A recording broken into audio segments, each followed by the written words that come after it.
Well, hello there and welcome to issue number 140, and this issue is all about the Gemini goat. As you can see on the caption prior to this video, those are all the dates you have to be in this Western Eastern astrological combination. And please, if you've got any comments or there's anything you wish to know, or you want to put your own opinion across, more than welcome, always very welcome any feedback. And I'd love to hear from you and, and get involved in the astrological party, as it were. Okay then, let's start in the very beginning with the Gemini goat as a child. So we've got the Gemini who is very breezy, very easy going, talks to everybody feels friends with the Gemini. They can talk to absolutely everybody in the classroom. They get on great with their teachers. As I say, they're just very adaptable in that sense.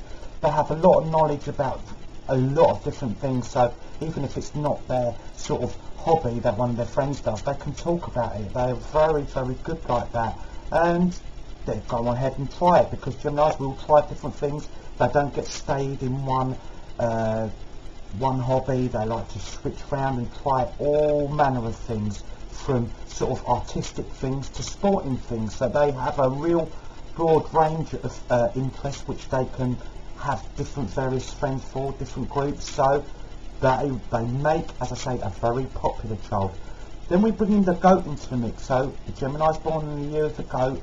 Now the goat, again, very easy going, very similar, will try different things, very adaptable, a little bit quieter, but hey, but when you put them into a mix, you've got a real balanced person who likes to just get on with everybody.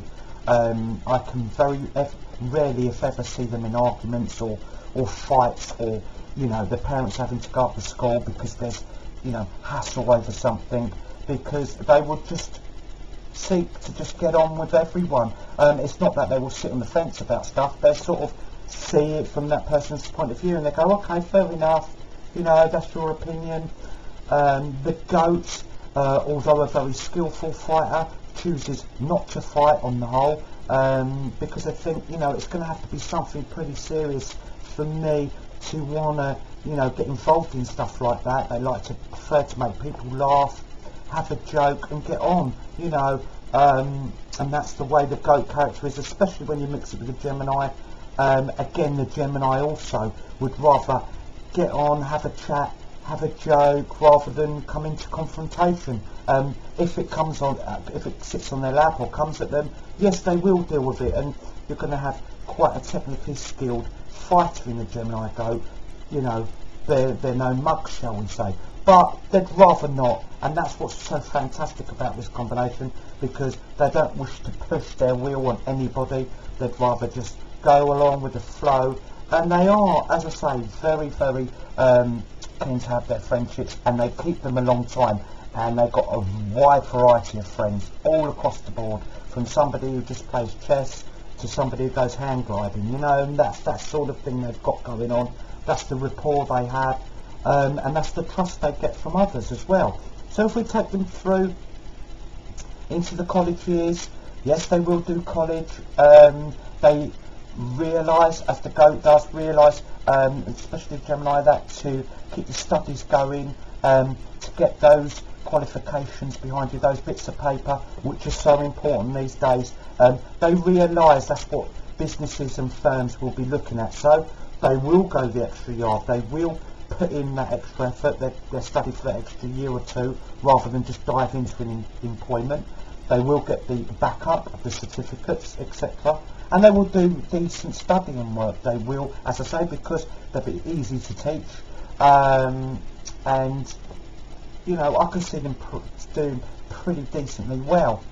But when it comes into the workplace, it's quite unusual then, because the Gemini goat tends to flourish. They tend to really come out, and the real character sort of shows itself. And you can get somebody who could do a strict regime.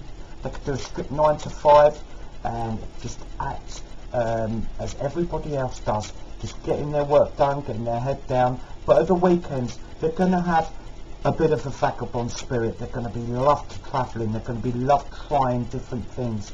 You know, they have a roaming spirit inside, which really only gets quenched at the weekends or when they have their weeks off. They love to be, diverse, going to places with different cultures, different languages. They love that. And as I say, having so many various friends that they can call upon, just call in, hey, and that's the thing. And you always think, well, how does this character go from this cultural, this cultural madness they've got going on, where they can literally get on with absolutely everyone, to going into that 9 to 5, sitting in that structure, and they can do it, and they work hard, and they just think, it is a Jekyll and Hyde scenario in that sense, where they could just be this automatic sort of person, and then they've got this real free-flowing, lovely nature when they're outside of work. And that's the conundrum you have with these characters. It's fantastic, really, because it's a brilliant balance of life. They don't overindulge in this and they don't overindulge in that, so that's very, very good. But it makes them hard to pin down in relationships, very much so, because this combination can be a bit roaming in the romantic stakes. They do like variety, they do love changes, they won't just have a partner who is so set in their way. They need their partner to be equally challenging for them. So it's not somebody who's going to be in that strict tempo. They will be attracted to people who don't do as they do. Somebody who has this exotic job, somebody who has an unusual job, maybe unusual hours, doing a wide variety of stuff, not your normal stuff. So they do get attracted to that, and they find it a little bit roaming in the heart stakes, where they can chop and change quite abruptly and quite quickly. And the thing is, the Gemini goat doesn't ever want any enemies, so they try and do it amicably, but they try and sever them, and they build the bridges later on, because they're not ones for really wanting to go into that conflict, or why don't you want to see me, this. They do it abruptly, and then they build it later, so you might not have any communication with them for quite a while, and you think, whoa, what on earth went wrong? Then it'll come back to you. Maybe it's just a change, so you've got to be willing to be very adaptable with this combination if you're to seal their heart, because when you do, it's worth it, because that excitement, that spare time that you're going to have together is going to be really worthwhile. You're going to go on great adventures, and it's going to be very exhilarating and great mentally, very, very good. You're going to feel stimulated. But what we have to do, we have to make sure that the Gemini goat is ready for that, because sometimes they might have a little switch round a little bit, like with their friends, but not in a nasty way, but they want to dabble here, they want to dabble there. So let's maybe get into that relationship later 20s. Let's not look at it till then, until we've had that. So we are maybe on the second generation of our growing up, the later 20s, early 30s, where we feel as though, okay, that might be beyond me. Maybe when you get them at their most solid in the mind, shall I say, where they're, they can be pinned down a little bit. But whatever and whoever you are, you're going to have to be very, very understanding. Once the Gemini goat is committed to that relationship, I must add this, there will be no question of them being unfaithful then, but it's getting them to commit to that relationship, getting them to cast iron focus on it. That's what you're going to have to do, and that is the ones I'm going to mention now. That's going to be your job, because this is going to be the beneficial relationships for the Gemini goat and for yourselves as well. So the perfect matches, well, we have to look at pigs when we talk of goats, especially with this combination, because as I say, there's that change, there's that sometimes complete opposite changing round of what they want to do. Now the pig is very, very tolerant. They allow quite a lot of space as well. Even though they like to be in charge, they allow a lot of room for you to flourish and for themselves to flourish. So that's fantastic for that sense, and the goat responds to that, because they think, oh, I still feel free, I still feel like I can do, this, that, and I can still go and see my friends. and they're not pigeonholed, they're not trying to be pinned down. You know, they do their work, they get pinned down at work, but they won't have it outside of work. So they're going to feel nice and loose and carefree, and the pig and the goat share a love of beauty, so there's going to be lots of things. They're going to go to nice places. And also for the goat, which is very nice, the pig's going to have the house really lovely. They're going to come in and they're going to feel cosy, you know, and that can stop them wanting to wander so much as well, because they're going to think, oh, you know, I've got it lovely here as well. Sometimes it isn't always on the goat's mind where they are, it's where they want to be. So the pig keeps control of all this lovely, and the goat, Gemini, you start to see relax and think, okay, I'll yield a little bit, you know, and that's what we want. So let's look for the pigs under the Leo, the Libra, the Aquarius and the Aries. They are the best matches for this Gemini. And now we've got to look at also the rabbits, because the rabbits, okay, they fuss a bit, they can fuss a bit, they're a little bit timid, but again, there's expression allowed. They talk very well together, and intellectually they get on excellent, the goat and the rabbit. They stimulate each other. So, okay, the rabbit's going to be a bit more of a home bird. That's the way it goes. But again, they won't be too disappointed when the goat wants to do this or try that and try this, because the rabbit will join in as well. But as long as they've got their security at home and they appreciate the goat's, you know, work ethic, because when they're at work, they work, so they appreciate that. They know there's some good money coming in, and the rabbit can use that money fantastically. So we've got to look at the Leo rabbits, the Libra rabbits, Aquarius rabbits, and also the Aries rabbit. They are the best matches.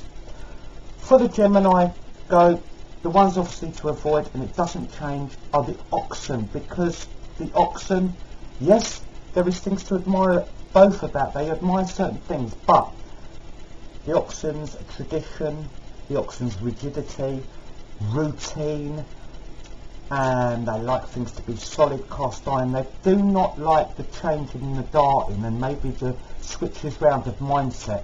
It unsettles the oxen, and they can't really get their head round it. And plus the Gemini goat won't get their head round why has the ox so stayed in their ways? Why can't they see it from this opinion or that opinion? You know, and that's where it clashes. Very mentally, it doesn't work. It doesn't work whatsoever. And it's a shame, because as I say, they're both gentle-natured in their own way, but it doesn't click, so please avoid each other. When we look at the Gemini goat on a health stage, well, we're going to have to be looking at when that balance of work and that balance of partying, shall we say, or doing them activities that they love to do, is keeping it like that, because sometimes when they find someone that they feel light and free and loose with, there's a tendency to a bit of luxury living when they're going here, there and everywhere.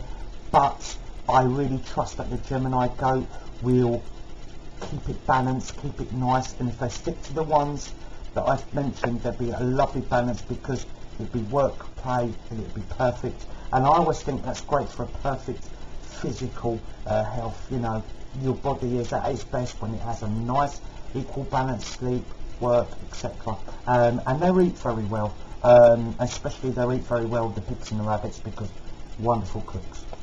Okay, well, thank you very much for tuning in, and please tune in for next one. Thank you.